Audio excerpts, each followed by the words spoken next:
Pasamos a la página 92, donde tenemos dos secciones importantes. Una dice puntos importantes y la otra es procedimiento para el análisis. Le he adjuntado la fotografía de esta página a Gemini y le he dado una serie de instrucciones para que mejore la explicación dada aquí por el autor. Acompáñame para ver qué nos ha arrojado. Ha dividido la información en dos partes. Parte 1, los pilares del equilibrio.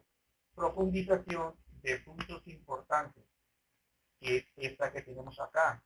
Entonces, a este recuadro lo llamó parte 1, los pilares del equilibrio. Aquí encontramos entonces los pilares que definen el equilibrio. Dice, el autor abre con dos párrafos fundamentales, estos dos que tenemos acá. Estos no son simples recordatorios, son dogmas inquebrantables de la física newtoniana aplicada a la ingeniería. Entonces Gemini nos hace ver de que estos dos párrafos no son simples recordatorios, sino son principios fundamentales. Lo cataloga como dogmas inquebrantables de la física newtoniana aplicados a la ingeniería. Vamos con el párrafo 1. El principio de aislamiento absoluto. Hibbeler reafirma que el primer paso irrenunciable es eliminar todos los soportes y aislar a la partícula. Entonces, el primer dogma inquebrantable es el principio de aislamiento absoluto, en donde el autor reafirma que el primer paso es eliminar todos los soportes y aislar a la partícula. Debo eliminar todos los soportes y aislar a la partícula. Luego dice la cátedra. ¿Por qué insiste tanto en esto? ¿Por qué el autor insiste tanto en eliminar todos los soportes y aislar a la partícula? Porque el cerebro humano está programado para ver objetos, no fuerzas. Allí nos da la razón. Porque nuestro cerebro está programado para ver cosas, objetos, no fuerzas o flechas.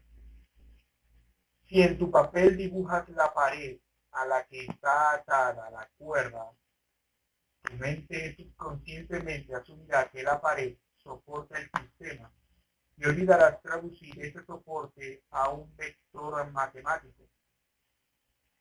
Acá Gemini nos presenta un ejemplo, de una cuerda que está atada a una pared. Si yo mantengo la pared en mi diagrama de cuerpo libre, olvidaré traducir ese soporte como un vector matemático. Es por ello que debo eliminar la pared, aislarla a la partícula y colocar el vector matemático.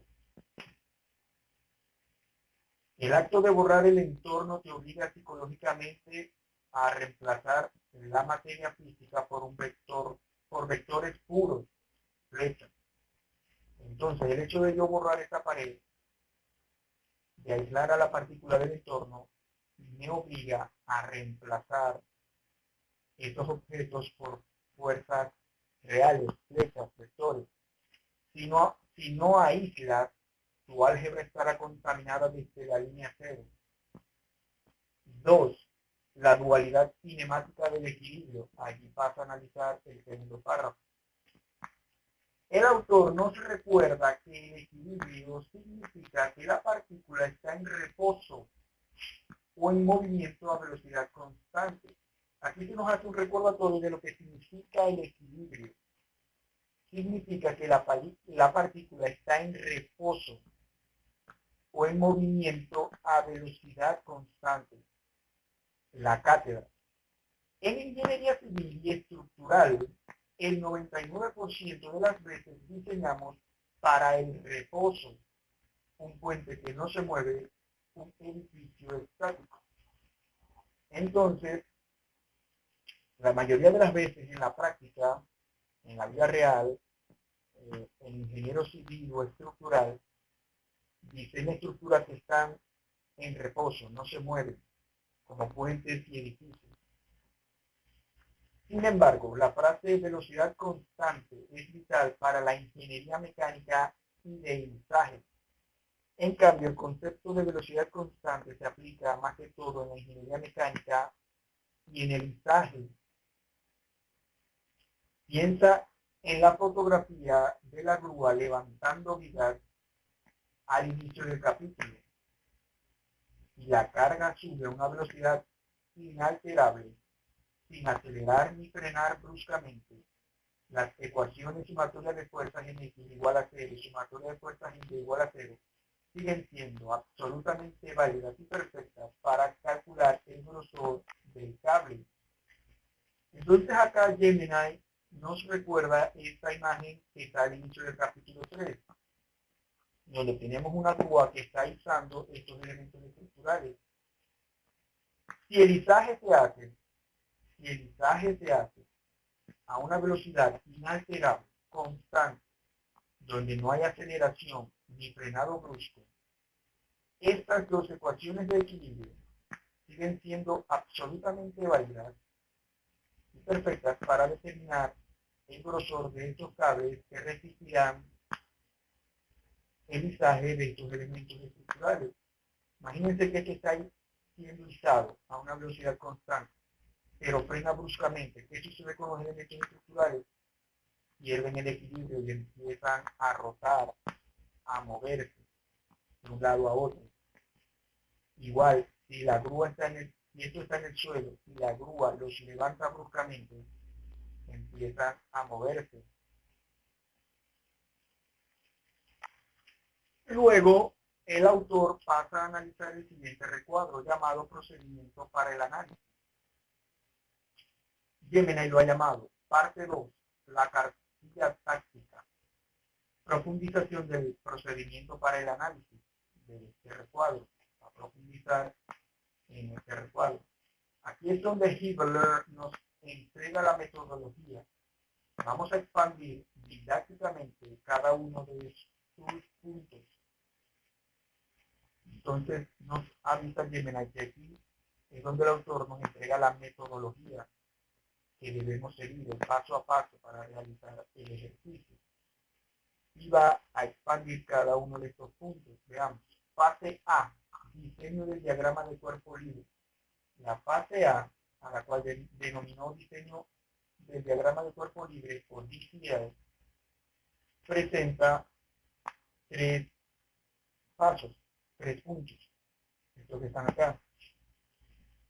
Primero, la rotación táctica de ejes.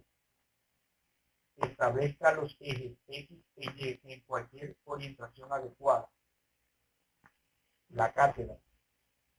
Esta es una de las frases más poderosas y menos aprovechada por los estudiantes.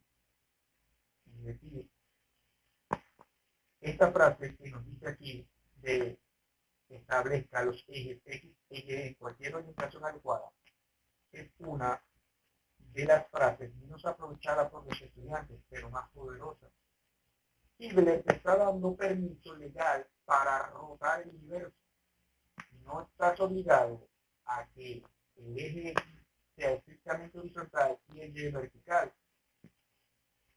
Básicamente lo que nos está diciendo es que yo puedo rotar los ejes X e Y para que, según sea el caso del ejercicio, y no necesariamente siempre el eje X tiene que ser horizontal y el Y vertical. Puedo rotarlos. El truco es, si tienes un problema con un plano inclinado a 30 grados, inclina tus ejes X, Y a esos mismos 30 grados. Al hacer esto, la fuerza normal N y la fuerza de fricción colapsarán perfectamente sobre tus nuevos ejes, eliminando la necesidad de calcular tediosos senos y cosenos. Orientación adecuada significa la orientación que me ahorre la mayor cantidad de álgebra posible. Coloco un ejemplo, si tengo un plano inclinado a 30 grados, yo puedo rotar mis ejes X e Y a esos mismos 30 grados. Al hacer la orientación adecuada de mis ejes, lo que estoy haciendo es básicamente ahorrarme la mayor cantidad de álgebra posible, evitando calcular tediosos senos y cosenos. El inventario riguroso. Rotule en el diagrama todas las magnitudes y direcciones. En este segundo punto de acá, el primero fue el número 1. Lo llamaremos cero fantasma.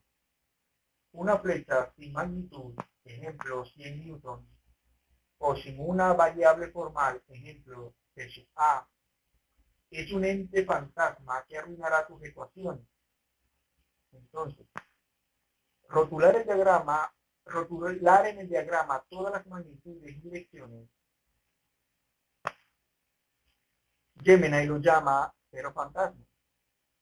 Es decir, una flecha a la cual yo no coloque su magnitud, su valor o su variable, si no la conozco, es un fantasma que podrá arruinar mis ecuaciones.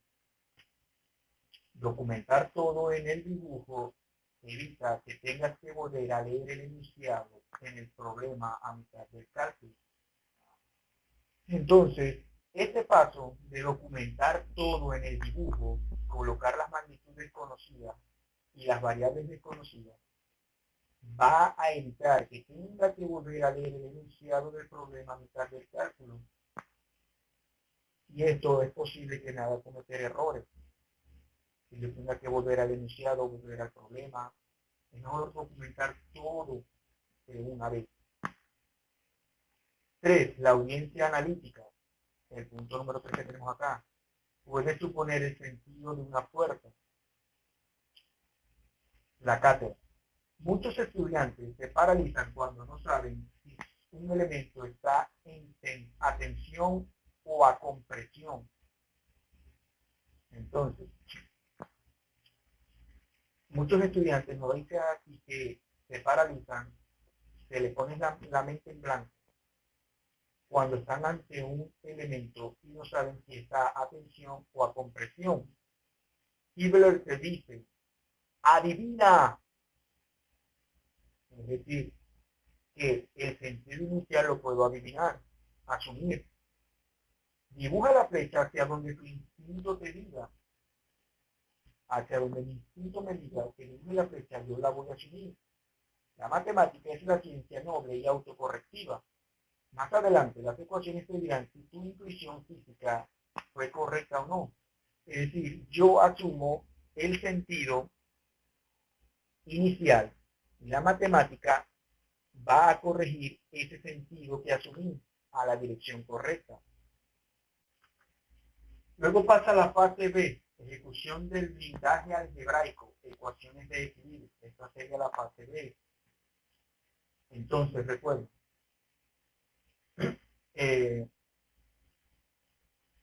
esta la diseño como fase 1, fase 2 y dentro de la fase 2 está la fase A y la fase B. Ahora pasamos a la fase B, que son las ecuaciones de equilibrio.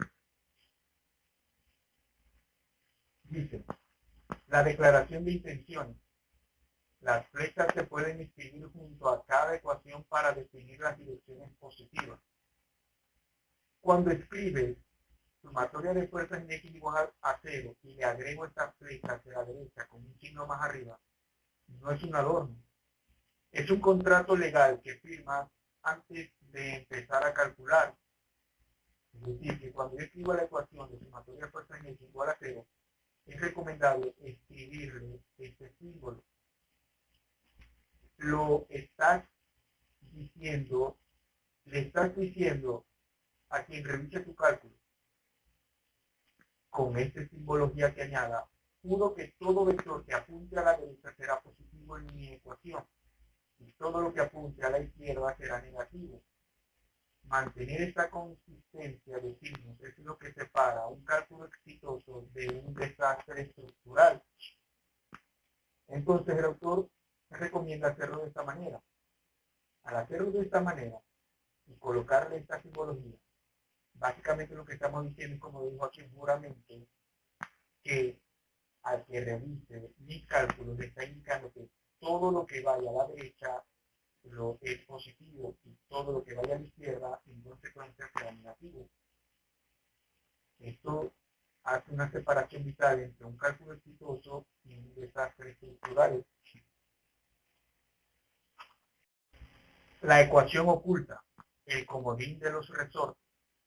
Hibbeler nos lanza una advertencia vital. Si hay más de dos incógnitas y el problema implica un resorte, aplique F es igual a K por S. Entonces aquí se nos da un comodín. Si el problema que estoy resolviendo implica más de dos incógnitas, pero hay una condición y el problema implica un resorte, yo puedo utilizar la ecuación del resorte. F es igual a KS. ¿Qué nos dice acá? Desde aquí, las ecuaciones de la estática en 2D, sumatoria de fuerzas en X igual a 0 y sumatoria de fuerzas en Y igual a 0, solo pueden resolver un máximo de dos incógnitas algebraicas, es decir, una incógnita para cada ecuación. Por lo tanto, uniendo ambas ecuaciones, máximo puede resolver dos incógnitas algebraicas. Si llegas a tener tres incógnitas, ejemplo, dos tensiones y una deformación, el problema se vuelve estáticamente indeterminado. Entonces, automáticamente al tener más de dos incógnitas en un ejercicio, este se vuelve estáticamente indeterminado. La ecuación del resorte, F es igual a KS, no es estática, es mecánica de materiales. Actúa como una tercera ecuación, una ecuación de compatibilidad que te rescata, dándote el sistema de 3×3 necesario para resolver el enigma.